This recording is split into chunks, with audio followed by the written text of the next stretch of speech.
O Flamengo, PVC, a gente vem tratando nos últimos dias, e o Braz pode até contextualizar do lado rubro-negro, conseguiu terminar essa novela com o Bruno Henrique? Fica mesmo no Flamengo?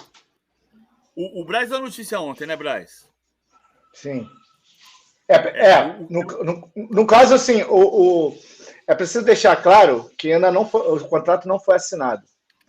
Muito provavelmente, nesses próximos dias, aí, os representantes do Bruno Henrique estão vindo para o Rio de Janeiro para fazer essa assinatura. O que a gente tem é que, pelo lado do Bruno Henrique, do staff do Bruno Henrique, que a gente entrou em contato ontem, eles dão a situação já como certa. Fechou o acordo, atendeu todas as questões. O Flamengo, que já é uma postura dessa diretoria já de muito tempo, mantém sempre a cautela que enquanto ali não está no preto ou no branco, não foi. Enquanto o contrato está assinado, não foi.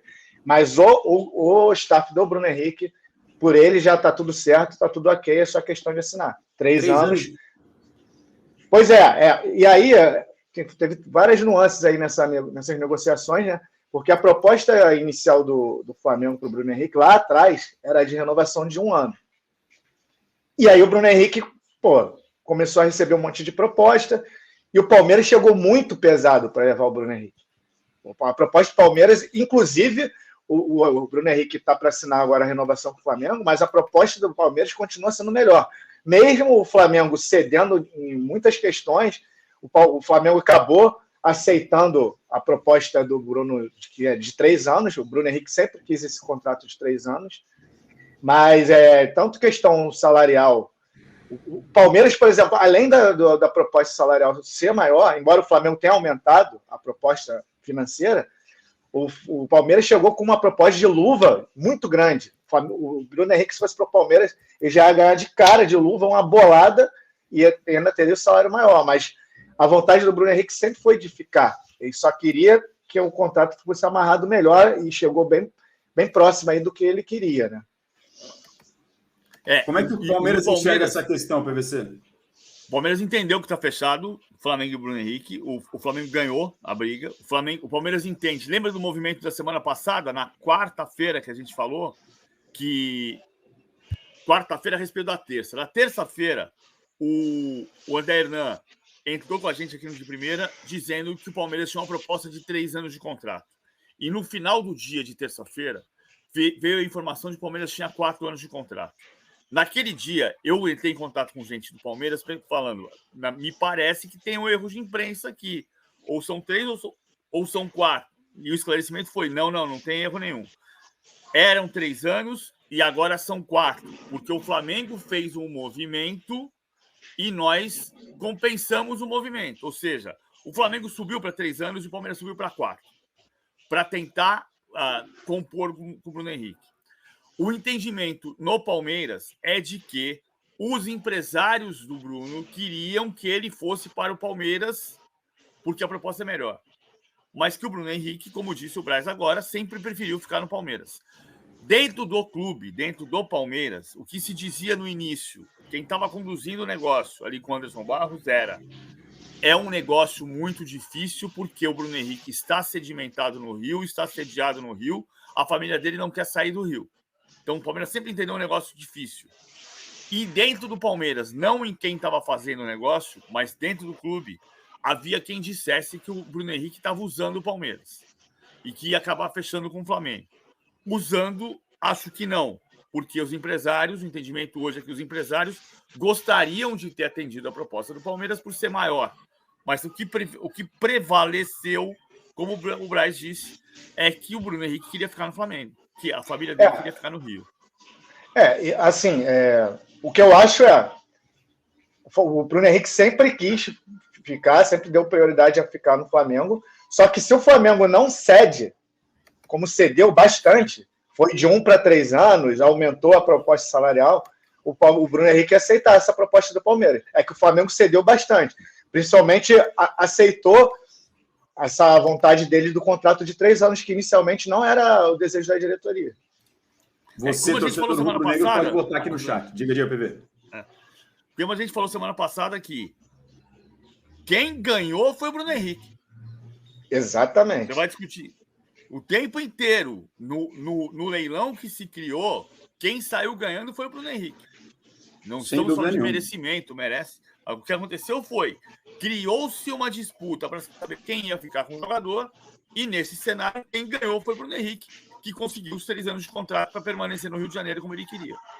Quem E é assim, o disputado, nesse caso, sempre sai vencedor nessa hora, Brás. E assim, foi muito curioso, porque até alguns meses atrás, ninguém sabia se o Bruno Henrique ia conseguir voltar a jogar como jogava, porque ele ficou foram 10 meses, e ele teve uma lesão multiligamentar. Acho que ele rompeu todos os ligamentos do joelho, uma lesão seríssima. Todos os médicos falando, assim, sem menor delonga, que a lesão foi muito grave. E a gente já viu diversos casos aí no futebol de jogador que, quando tem uma lesão desse tipo, não volta a ser o mesmo. Então, assim, tinha muita desconfiança de como o Bruno Henrique voltou. Só que o Bruno Henrique voltou voando. E aí, assim, isso tudo acabou influenciando no contrato. Assim, se o Bruno Henrique tivesse voltado meio... Eu não sei como é que seria essa questão, tanto a questão da renovação com o Flamengo, quanto se a proposta do Palmeiras seria tão alta. É que o Bruno Henrique voltou voando. Muito embora ontem não tenha jogado nada. E até porque a gente está falando de um jogador que já não tem mais 20 e poucos anos, já tem acima da faixa dos 30 e tem sempre esse olhar com mais cuidado na hora que o clube vai fazer esse tipo de renovação para fazer um contrato tão longo ou intermediário, Brás. Ele está com 32 anos, vai fechar um contrato de 3 anos aí até 35 anos. Embora, assim, o físico dele, você não... Parece um garoto de 23, né? Quando ele bota a bola na frente, mas ele tem 32 anos. É um foguete o Bruno Henrique na velocidade, na sua principal característica, PV. Não, eu só mudando de assunto, o mesmo assunto, mas dando foco que a gente falava agora há pouco. Ontem, a gente começou falando de Flamengo e Vasco, o Bruno Henrique não jogou bem, 64 mil torcedores pagantes, né? 64 mil pagantes, foi o maior público da rodada, 64.700 pagantes, 69.473 presentes. Se eu não me engano, foi o maior público do brasileiro. Foi o maior público do Brasil neste ano. Isso alavancou, mas não foi só por isso. Teve 37 mil na Neoquímica Arena para Corinthians e América, 43 mil para Bahia e Fortaleza, 42 mil Atlético e Cruzeiro.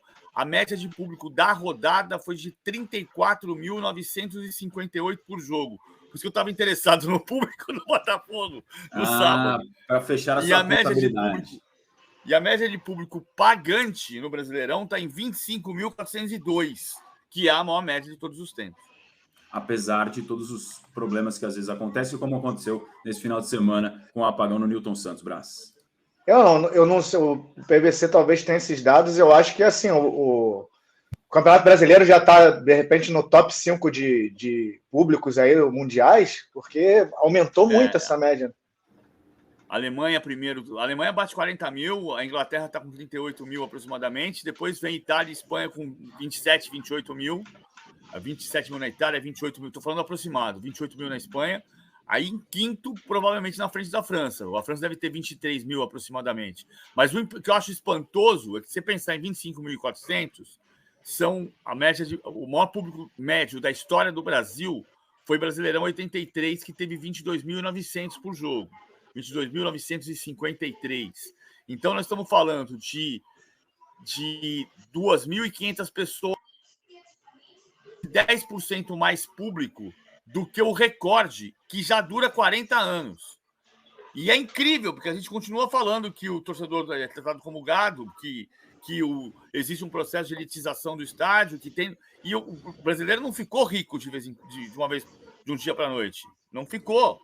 A população não está mais rica, mas tem mais gente no estádio. Eu acho, PVC, posso estar equivocado, mas eu acho que um ponto principal nisso daí, que pode ser o segredo, foi eu acho que o programa de sócio-torcedor dos clubes pegou. Sem dúvida. Pegou. Eu acho que é exatamente isso. Exatamente isso. E aí, alguns programas que são de fidelização. Ou seja, se você vai mais vezes, você paga menos. Né? Então, você paga um preço mais justo. Você vai... O exemplo que eu sempre dou, o jogo Palmeiras e Boca Juniors, quem paga 144 por mês tem 100% de desconto, pagou R$36 o ingresso. Em contrapartida, você tem um público mais elitizado, né? O povão tá ficando cada vez mais fora, mas você tem uma constância, né? Você tem uma média ali nesses principais clubes de sócio-torcedor, que o cara vai até facilidade. Nem chega na faixa de venda para o público em geral, em alguns nem chega. Então, mas aí acho que tem uma falha nossa como imprensa, que é falar sobre as possibilidades de preços que o cara tem. O cara que paga, o cara pode não ter cartão de crédito numa comunidade, ou ele pode ter. E ele precisa saber que se ele quer ir ao estádio, se ele tiver R$140 para pagar por mês, ele pode ir para o estádio por R$36 e não por 200. Porque muitas vezes não se dá a informação completa. A informação precisa ser completa. É claro que você tem... que o cara que mora na comunidade tem muito mais dificuldade do que o cara que está morando numa classe média, num bairro de classe média. Mas isso precisa ficar claro. Todas as possibilidades de preço. E aí os planos de sócios são diferentes. O do Flamengo privilegia quem paga mais caro. O do Corinthians privilegia quem vai mais vezes. São situações diferentes que precisam ser explicadas. Não só para quem vai na boca para tentar saber, mas para todo mundo ter essa capacidade. Porque pode ter mais gente que... Eu sempre cito o caso de um rapaz chamado João, que era garçom num restaurante perto do Allianz Parque, que numa dessas discussões, na época que o plano de sócio do Palmeiras custava 130, hoje custa 144 esse programa. E eu perguntei para ele, você teria esse dinheiro? Você tem cartão de crédito? Tenho. Você tem... Você teria esse dinheiro? Você não tem como prioridade ao estádio, eu sei, mas esse dinheiro você teria? Tenho. Mas você mora em Pirituba, falei para ele. Ele foi lá dentro, voltou e falou assim, BBC, eu moro em Pirituba, numa favela. Ele tinha essa condição de fazer. Então, ele precisava saber e entender se é prioritário para ele ou não. A gente precisa espalhar a informação. O que você vai fazer com essa informação depois é problema seu. Mas a gente precisa espalhar a informação certa. Embora a gente falando em cerca de R$140, grosso modo aqui, praticamente 10% de um salário mínimo a gente está falando na realidade do povo brasileiro. Sim, nem todo mundo vai ter esse dinheiro. Vai ter muita gente que vai morar numa comunidade que não vai ter esse dinheiro. Tem outras prioridades na frente. Né? Exatamente. Agora, o exemplo do João, que eu disse para ele, você mora em Pirituba, mas você mora numa comunidade, num lugar carente, mas você não mora numa favela. Ele falou assim, não, eu moro numa favela. E ele falou, eu tenho esse dinheiro e tenho cartão de crédito. Então ele podia ir. Não era a prioridade dele. Ele precisava ter essa informação, depois saber se é a prioridade dele. Depois o que ele vai fazer com isso é outro problema, mas a informação precisa ser precisa. É o que eu falo da história do São Paulo. São Paulo e Flamengo. O ingresso mais barato era R$200, mas teve gente que entrou no estádio pagando R$50,30, porque é o cara que paga o plano de sócio de R$200 e vai nos 4 jogos. E ele completa o ingresso com 30 centavos. Então ele pagou realmente R$50,30 por aquele espetáculo.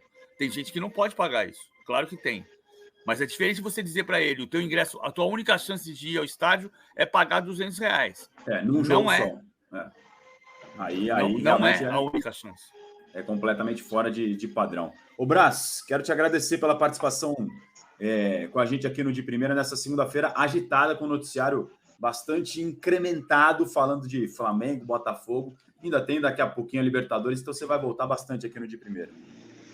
Só antes de me despedir, queria deixar a informação: o Vasco tem uma reunião hoje com a Polícia Militar, e eu acho que com outros órgãos aqui públicos do Rio de Janeiro, para definir o Vasco-Botafogo, que o Vasco tem mando, né?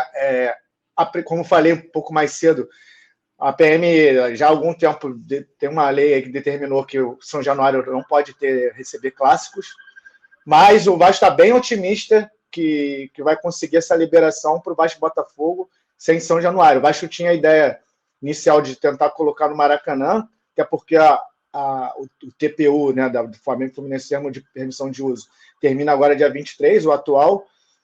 O jogo seria depois, mas tem a questão da final da Libertadores e o jogo está marcado para o dia 5 de novembro. Então, esquece isso. Então, a prioridade do Vasco é botar o jogo em São Januário. Reunião hoje com a PN. O Vasco muito otimista de que vai conseguir receber esse Vasco-Botafogo em São Januário.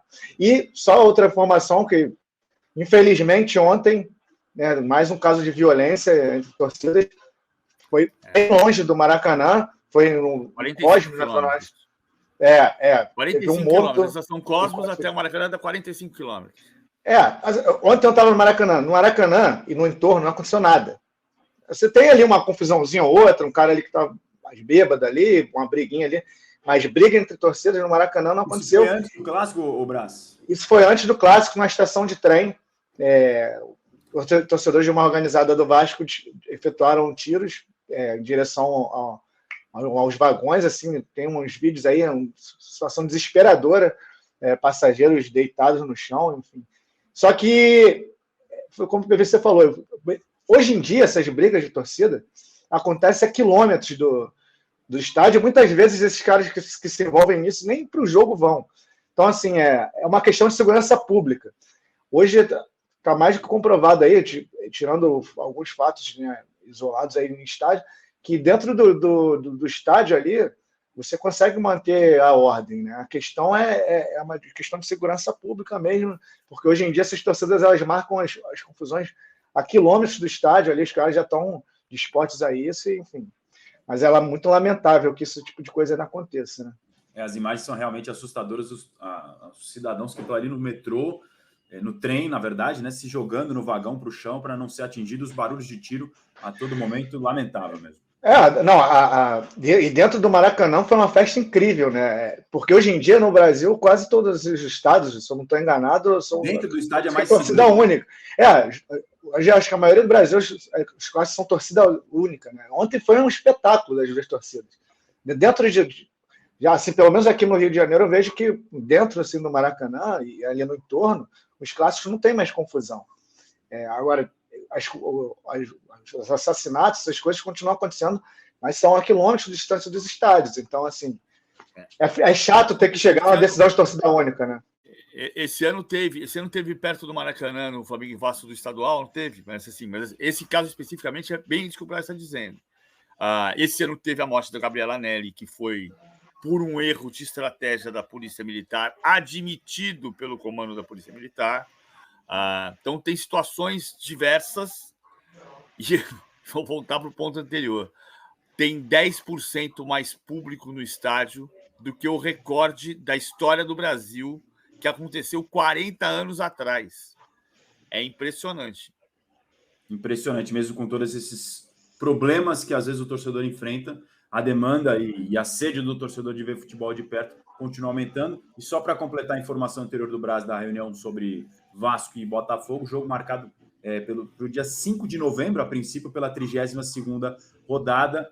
Ele está inicialmente no Raulino de Oliveira e o Vasco quer trazer para São Januário, é isso? O Vasco meio que fez essa movimentação aí para botar no Raulino de Oliveira naquela assim, se der tudo errado, vamos jogar lá. Mas o intuito do Vasco é botar o jogo em São Januário e o Vasco está com muito otimismo que vai conseguir essa liberação. A gente fica no aguardo para ver os desdobramentos desse que já tem sido um capítulo bastante movimentado nos últimos semanas e meses, Vasco e a possibilidade de poder jogar na sua casa, São Januário, como sempre fez em toda a sua história. Brás, obrigado, viu? Eu te agradeço. Até a próxima.